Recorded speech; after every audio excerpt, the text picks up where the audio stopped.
Bonsoir à tous, j'espère que vous allez bien, bienvenue, c'est Sébastien, bienvenue sur la chaîne. Ce soir on est là pour un tier list, ça va être un tier list sur Stargate, ça va être à la cool, ça va être chill, vous serez sûrement pas d'accord avec mon choix, c'est pour ça que je vous ai envoyé le tier list, comme ça vous pouvez le faire de votre côté. On va commencer par le Sergent Bates. Donc le Sergent Bates, personnage que j'aime beaucoup, qu'on voit dans la première saison et dans la dernière saison, comme c'est le chef de la sécurité et qu'il a un grade en dessous du Major, c'était un personnage qui servait pas à grand chose, je le mettrais moi dans vraiment cool. Moyen, il y a d'autres personnages moyens, vous verrez. On passe donc au personnage de Larim. Ils auraient pu créer une espèce de relation avec elle et potentiellement ça aurait pu devenir quelqu'un de plus important dans le futur. Je la mettrais pas au même niveau que vraiment cool, c'est-à-dire que pour moi elle est bien, elle est cool. La relation qu'elle a avec Shepard est vraiment sympa. Je la mettrais pas au même niveau qu'un Sergent Bates qui est là beaucoup plus pendant la première saison. Ici, on va faire des personnages dont on se fout un peu au début, ok. Niva Castle, alors personnage cool, mais pas au niveau d'un Larine, pas au niveau d'un Sergent Bates. Ça aurait pu être un personnage beaucoup plus intéressant. Sous-exploité, pas dingue. Le docteur Altmaier, ça reste le psy de la base, quoi. Enfin, genre, il y a pas de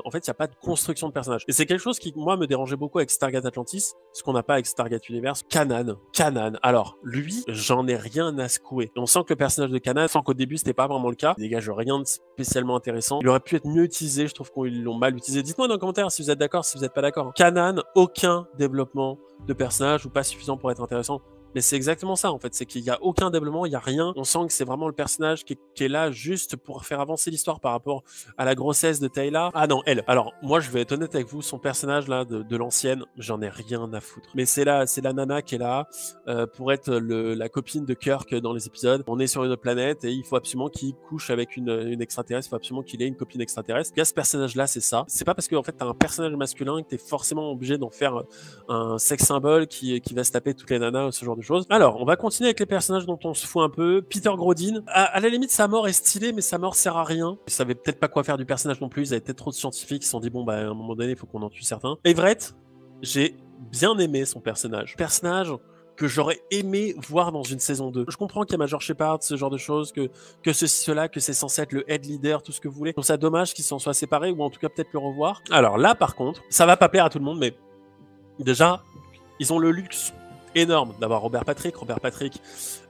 immense acteur qui n'est plus à présenter, rien que Terminator 2, voilà. Putain, c'est tellement dommage, je suis énervé parce qu'il tue le personnage, il est monstrueux cet acteur, et tu le fais mourir au pilote. J'aurais adoré voir une relation Sumner Shepard un peu plus développée, avoir d'autres scènes, d'autres choses avec ce personnage, aller un petit peu plus profondément. Là, on rentre dans le premier drama de la soirée, c'est sur Cavanagh. Cet acteur joue super bien l'enfoiré.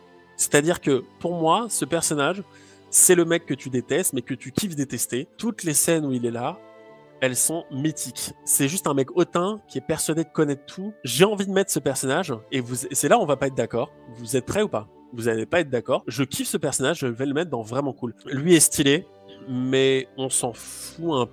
Ouais, pas dingue. On s'en fout un peu, le race. En fait, moi, il y a un truc que je reproche à Stargate Atlantis, c'est que au début de Stargate Atlantis, les races font flipper, l'ambiance fait flipper, et plus on avance, et plus les races en fait, c'est des stormtroopers quoi. En fait, ils savent pas tirer, ils servent à rien, ils font pas flipper. Michael, personnage cool. Pour moi, c'était un personnage qui était hyper intéressant, surtout à saison 2. Je le trouve un peu mal écrit ce personnage, c'est-à-dire qu'il y a un potentiel fou avec ce personnage. On aurait pu avoir des trucs de dingue, et en fait, le mec est omnubilé par Taylor. Et en plus de ça, il s'embourbe dans son rétrovirus. Ça aurait été intéressant de voir autre chose. Ça aurait été intéressant de peut-être voir des armées se battre contre lui, des armées race contre lui, genre vraiment tous les races qui s'allient contre cet antagoniste qui leur fait peur et où ils savent pas trop où aller. Quand t'écoutes les commentaires audio et tout, ils savaient plus quoi foutre du personnage, comme les réplicateurs. On va faire d'une pierre deux coups et comme ça vous allez voir direct. Aline, je le mets aux F, autant Todd, je le mets en vraiment cool, meilleur race de toute la série, très drôle, très bien foutu, j'adore la relation qu'il a avec tous les autres personnages. Ils ont tellement kiffé le perso, ils ont tellement kiffé son introduction, sa construction et tout, qu'ils l'ont mis dans tous les épisodes ou presque après dans la saison 4 et 5. Fin de la saison 4, on retrouve donc Beckett et on va voir donc Aline qui est emprisonnée. Il a les cheveux rasés, il a les cheveux coupés. Et en fait, c'est parce que justement, il devait avoir les cheveux coupés pour pouvoir mettre la perruque, pour pouvoir mettre les bons cheveux, pour pouvoir interpréter le race. Donc, je trouvais ça très cool. On passe à Ladon Radim. Pas intéressant en première saison, mais personnage qui va se bonifier avec le temps. J'adore à quel point ce personnage est vraiment lâche. Je trouve ça plus intéressant quelqu'un qui est lâche que quelqu'un qui est héros.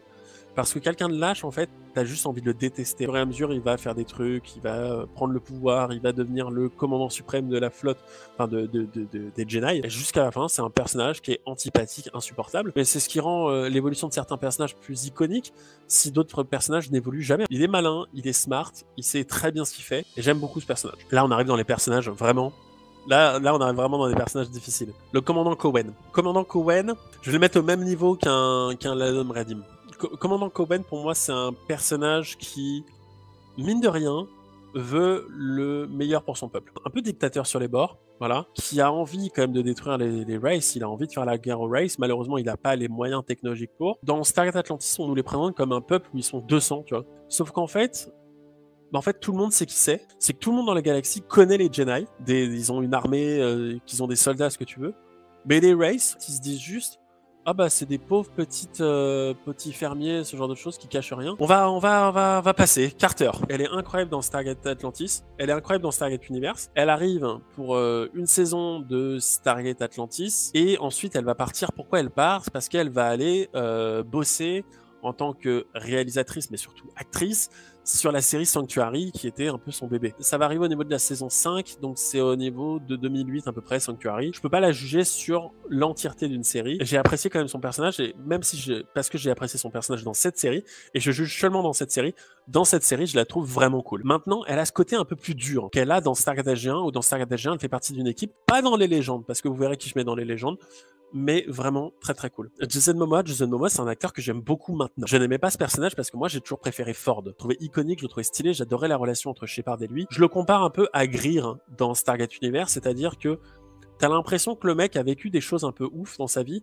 et que l'armée a été sa solution de repli, de facilité, et que ça l'a construit d'une certaine façon. En fait, j'avais plus de mal avec le personnage, avec l'acteur Jason Momoa, qu'avec le personnage de Ronan Dex, en vrai. Quand j'ai passé outre, que j'ai découvert vraiment Jason Momoa dans Aquaman, dans Game of Thrones, eh bien, je me suis rendu compte que c'était un bon acteur. Le seul à avoir vraiment eu ce problème avec Jason Momoa. Jason Momoa, je le mets dans vraiment cool, parce que c'est un personnage vraiment cool, et qui a sa place là, mais je ne mettrai pas dans Légende, et vous allez voir pourquoi dans quelques secondes.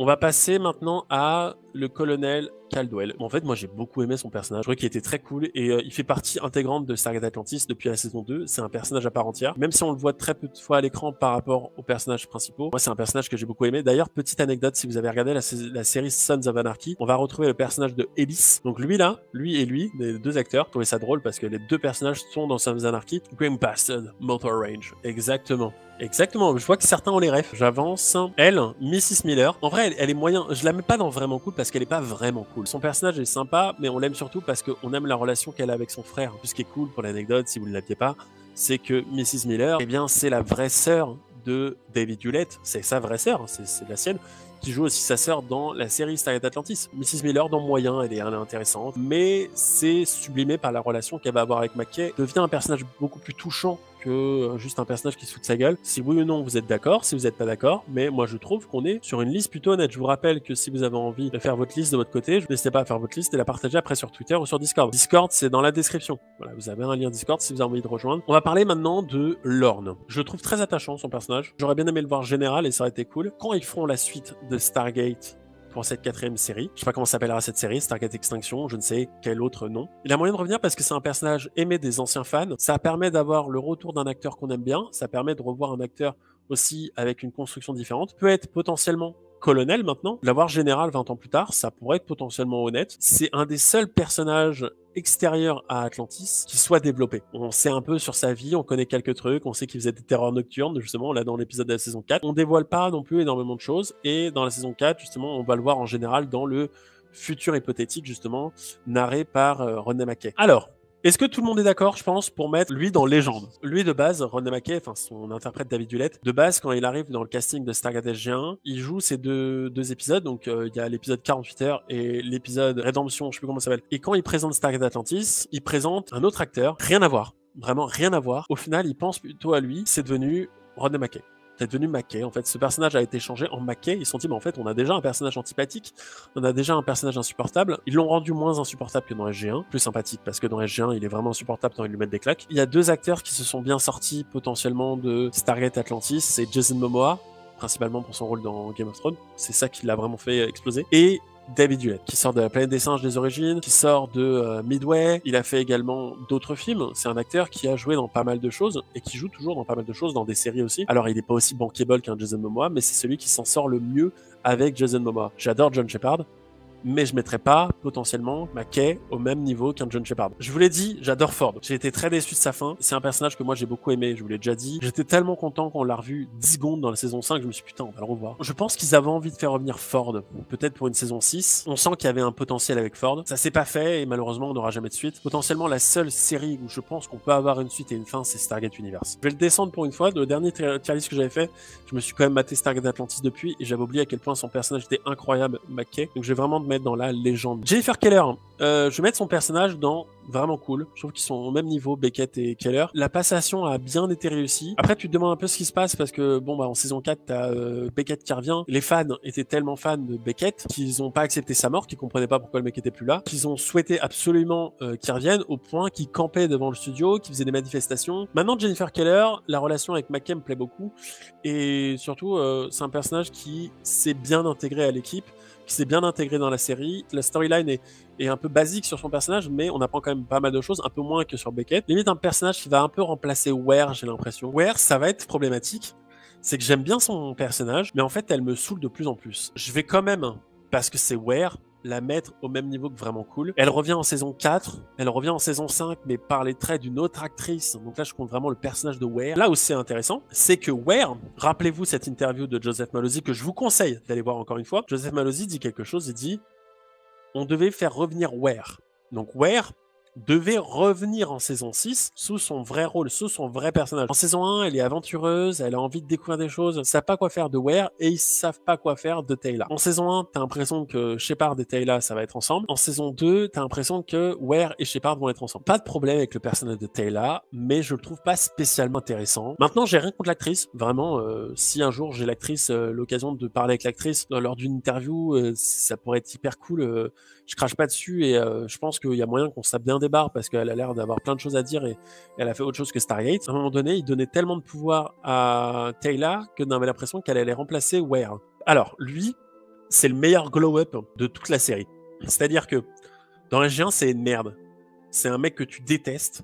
Au début de Stargate Atlantis, c'est un mec, t'as pas envie qu'il soit là. Et en fait, à la fin, dans la saison 5, tu kiffes son personnage. Et bah, c'est Star Trek aussi. Moi, j'ai pas vu Star Trek, du coup, j'ai pas les refs, mais je sais que c'est Star Trek.